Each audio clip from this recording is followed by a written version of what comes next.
মায়াপুরে এসছি আর গঙ্গা স্নান করবো না তা কখনো হয়। আগের দিনে একটু আসতে আমাদের দেরি হয়েছিল রুম টুমগুলো ঠিকঠাক করতে, তখন কিন্তু গঙ্গা স্নানটা হয়ে ওঠেনি।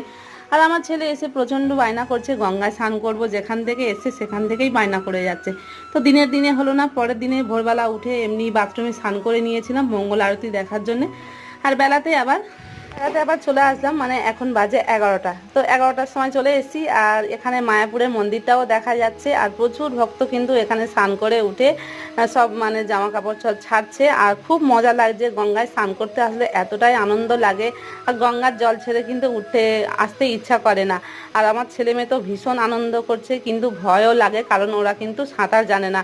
তবে একটা ভুল করে অনেকেই, কিন্তু গঙ্গাতে স্নান করতে এসে কিন্তু অনেকেই মাথায় মানে সাবান শ্যাম্পু এইসব মাখে। এগুলো প্লিজ তোমরা কেউ করো না। আর ওইদিকে দেখো একটা বোট যাচ্ছে আর কত ভক্তরা স্নান করছে। আমরা স্নান করে শিবলিঙ্গে জল দিলাম। রাধে রাধে, হরি।